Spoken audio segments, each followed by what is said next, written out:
I keep a journal for so many different reasons, and I know that you are exactly the same. We keep a journal for our feelings, our memories, sad things, exciting things, things that we just need to remember, things we want to take stock of, even if we're just working out the constant loop that's going on in our head. I keep a journal for me, and it just happens that my journals will be given to my kids. But when it boils down to it, my journal is mine and mine alone. And I don't censor myself, I don't hide myself. You get all of me in my journal. So let me show you a series, the Journal Keeper series. You will find my journal in many, many obscure places around the house. A bookshelf, a table, a coffee table, a pile of junk left by the bits and pieces of our household. And you will see me drag my journal out early in the morning if I'm on top of my morning pages. But on this particular day, I decided that it was time to hit the city. I needed to get out of my four walls, and I just needed to be in an environment where I could stare at people and people watch and just be with my family. So I have packed a few bits and bobs that I obviously didn't use, but we never really use the things we take with us on day trips. But they're a safety blanket. They're definitely my safety blanket. And the few odds and ends that I packed into a pencil case, I knew they were there. And they were just placeholders of home, things that make me happy, things I love to use, but just things. So I've packed a bag, I've packed my journal, and we hit the city for a day out as a family. Now, I haven't captured this day the way I did last time because I was living in the moment with my family. It had been a while since we'd been together, but I really enjoyed just people watching and looking around and looking at all the things and talking to my husband and watching my kids just enjoy the city on a hot summer afternoon.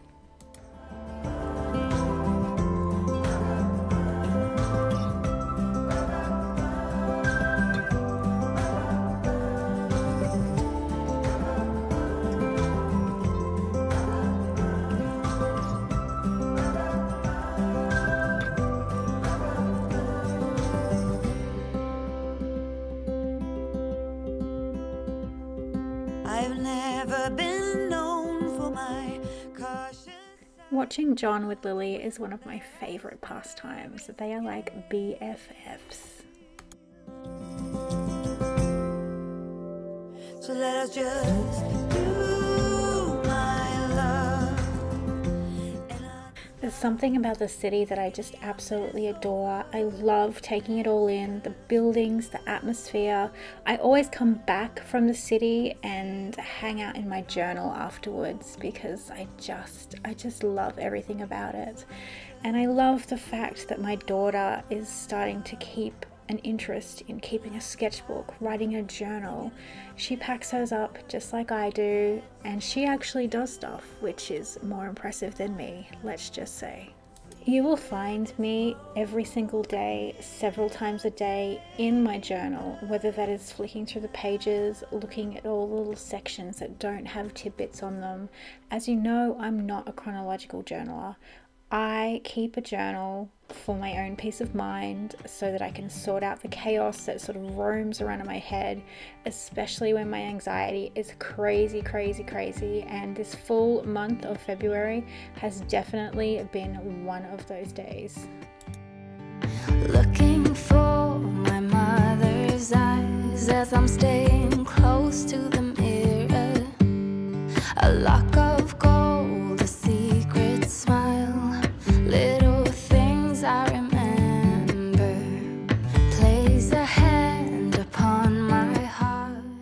As you guys know, I live very far away from my mom, and just seeing that clip with that music just always brings tears to my eyes.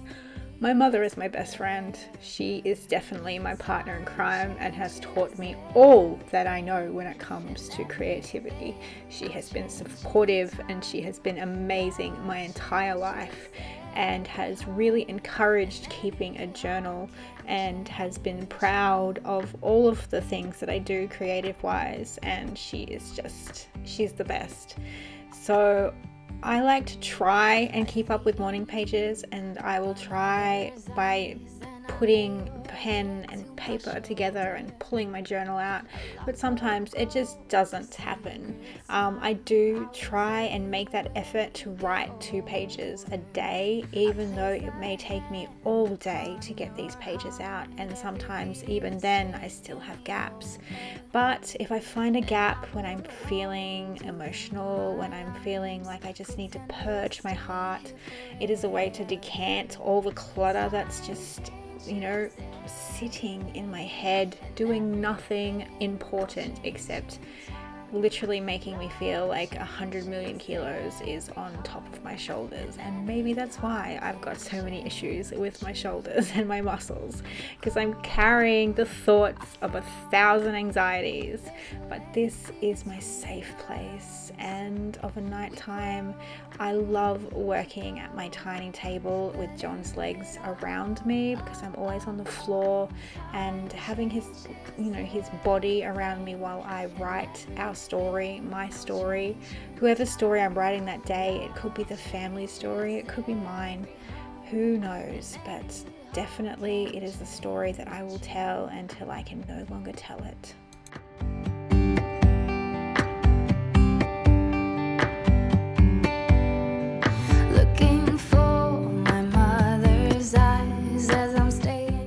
So this is me journaling in my natural habitat. I have no fixed position. I have absolutely no idea what I'm doing. And normally when I do a journal with me for you guys, I have a pretty good idea about where I'm going and where I'm headed.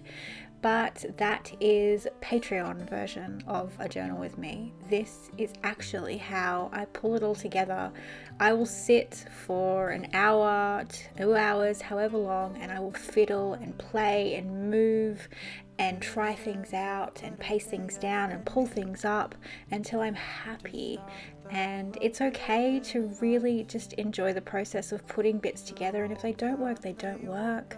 But know that I am not a wham bam thank you ma'am kind of journal girl. I am a try it all until you know that it fits, and you will know instantly in your heart if an element fits, if a photograph fits. You will know it will feel just right. From within,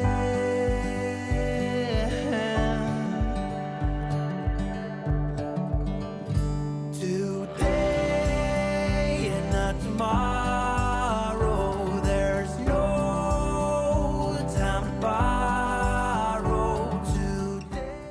Sometimes I will literally make tip-ins even though they have no home yet, because sometimes the little pictures, little memory that I want to keep that has actually got a date, that is actually specific memory keeping, I will create on a tip-in so it can be slotted into a pocket. Because a lot of the time my journal pages are a lot of my thought processes, a lot of me just talking to myself and not have anything to do about our family life and the kids and me and my husband. It is just my mind, thoughts, and I always say my journal is where my mind whispers lay to rest, and that is so true, because I am usually going through something, making plans and backup plans and what ifs and if this happens and insecurities.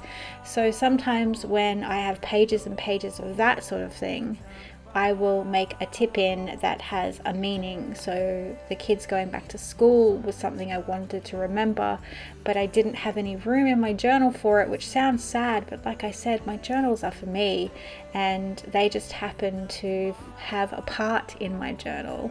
I never want to change the way that I journal. I've always journaled for myself, and coming into having a family and being a mum, I definitely want to document their lives, but I do it in my own way, and they may not love it. That's okay, it's my journal, and this is definitely how I tend to journal a lot. So if there's something that has a meaning, has a memory, an event, anything family related, there will be dates. And other than that, it is just me, myself and I, and the 50,000 things that are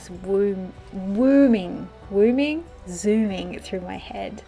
I love putting photographs of our family in there. I love poetry. There's a fairly risque poem underneath that tip-in, and it's there for a purpose. I put it on tip-in so that if someone sees my journal, it's a tip-in that I won't lift up in public because it's a little bit racy. But sometimes you need a little bit of racy in your journal, especially when talking about your husband. Well, something's gotta give today. It's a good day today and not tomorrow. There's no time to borrow today. Well, I can never imagine myself not as a journal keeper. I will carry it for many, many, many years. I will take it on trips, even if it hurts my shoulder. I will hold it in my arm. It will be by my side in every way possible. My journal is never, ever far from me. And this is actually another trip to the city. I am going to meet Suzanne and Sian for a lovely girls' day, and it was definitely something I needed, although I wasn't at my best in that trip. And this was before I told you guys about my muscle problems. But the city in all its magic and bubbles, I watched those bubbles for so long. It doesn't matter how old you are, like Sian said, bubbles is a love language for us all. Where are you now? Do you feel safe? I don't need an answer, just need some space.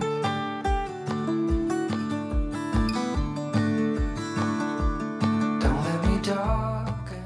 Along with our journals are the tools that help us keep our journals. Now, I am a firm believer that tools in our lives are there just to help keep our memories, and they are something I cherish just as much as my journal.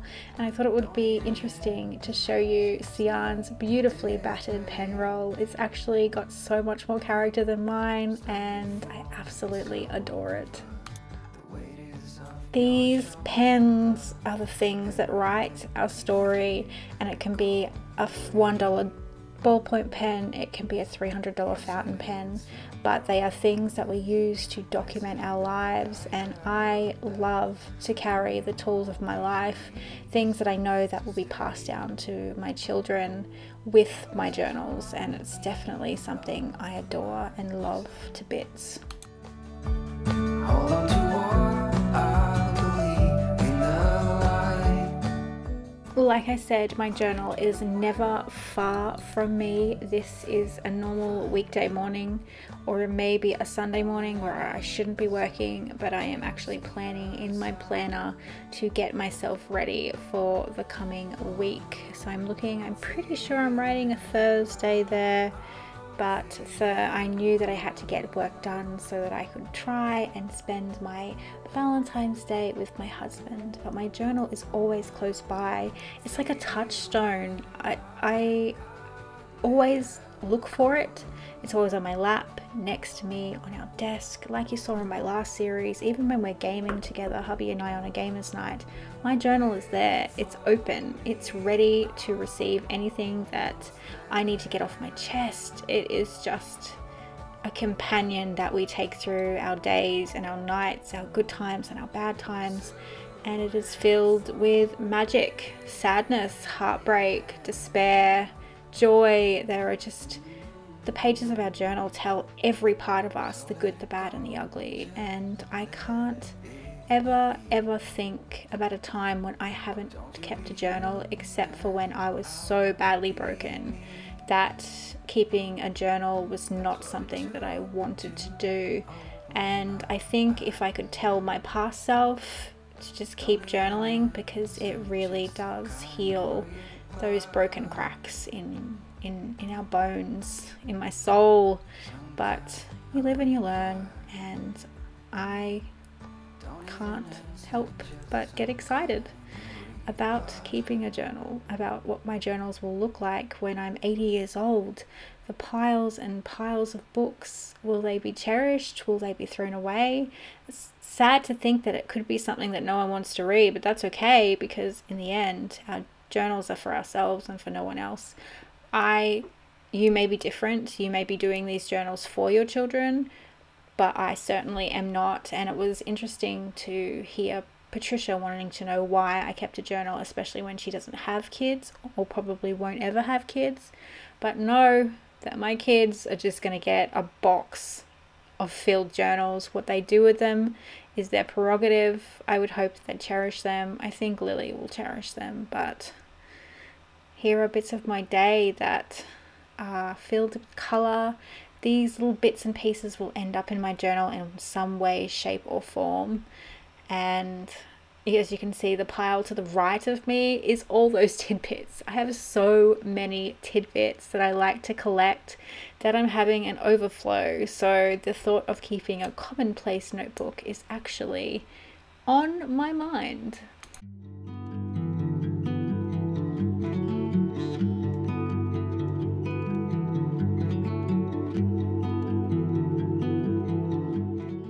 I'm always talking to you about keeping photographs and taking selfies and taking from where I stand pictures, and it's for these types of things that I definitely find them the most useful.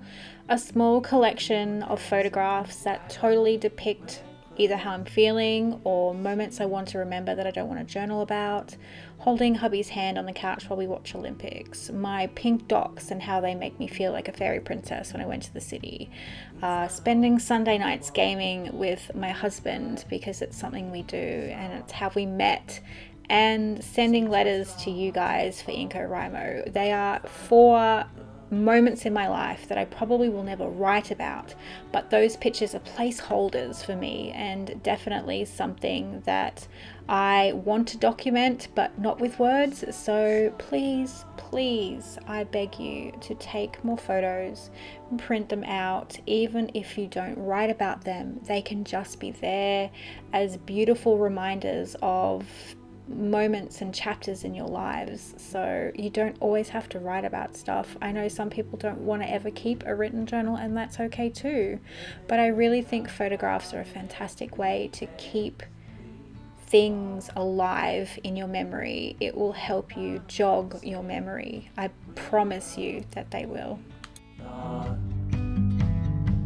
It was always on fire, our house, our dream.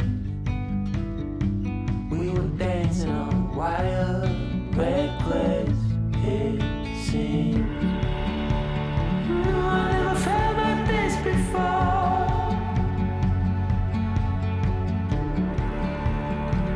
When I was trapped, you showed an open door.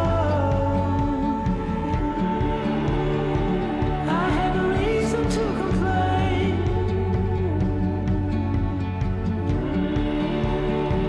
I didn't have the words to explain.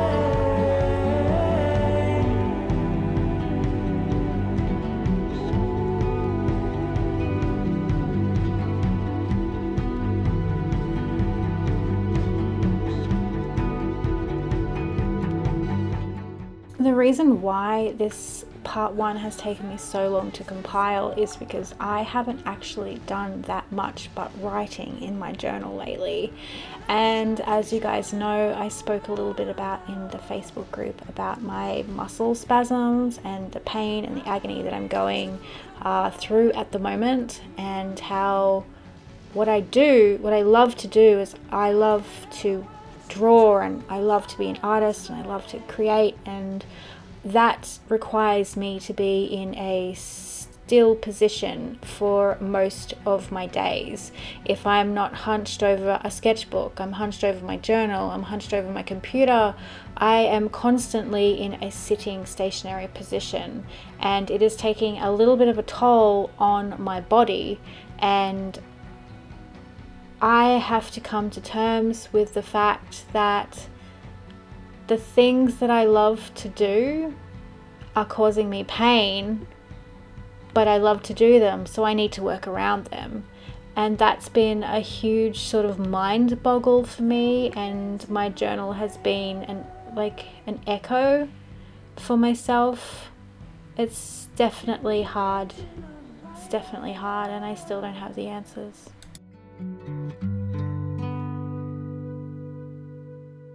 It is Valentine's Day, and my husband took the day off, and it meant that we were going to head to a nursery. I didn't capture any footage, but know that my husband didn't buy me flowers for Valentine's Day. He bought me a succulent in the shape of some flowers, and they look like tiny, tiny roses, but he also bought me a beautiful Mexican pot and another plant to go inside that. He is amazing. So I want to show you a little bit of journaling about the day, but first I am sitting in my journal just getting a feel for some unfinished pages that have been like irking me a little bit. The Women's March is something that I hold dear to my heart. I will probably never get the opportunity to attend one, but some of you inkies certainly did. So I actually took the original Pussy Hat Girl and I cut around her to make her into a semi-tip-in, and I took photos that I saved from Maria and Anai and popped them into my journal, along with an Alyssa Burke quote that she put up on her Instagram and made a printable. I truly believe in women's rights, and my political views are not something that I wish to discuss, but I do believe in female equality and female power and us lifting each other up. It is definitely something that I am very, very passionate about, and this journal spread is all about that, where I talk about how I hope my daughter gets to really grow up in a world where women are treated equal and are not judged on how they look. I don't want her to think she needs to be pretty in order to get things in life. I want her to be smart and courageous and brave and bold and all those things. But moving on to a little bit of silly for Valentine's Day, I decided that I wanted to document the spread, but not in the usual fashion.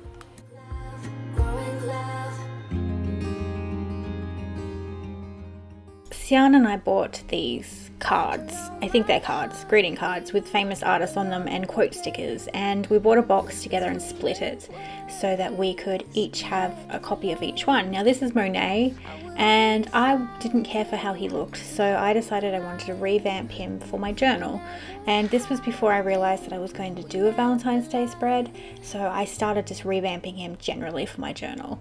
And then I thought, why not turn him into John and do a Valentine's Day spread?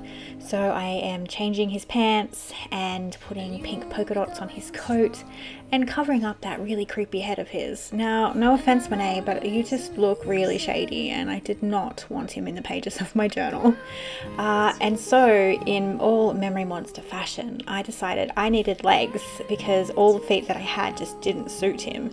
And this was when I was trying to work out how to turn John into one of these guys, and I didn't have anything that I could see my husband wearing, especially not these blue shoes or pink docs. So these are the sort of text messages that my husband and I send together, me getting photographs of his legs or telling him I'm going to put pink dogs on you. He is amazing and always obliges me if he can, and he did. While at work, we got a foot shot. Not the best, but let's just roll with it. I absolutely love him. And I'll be coming home with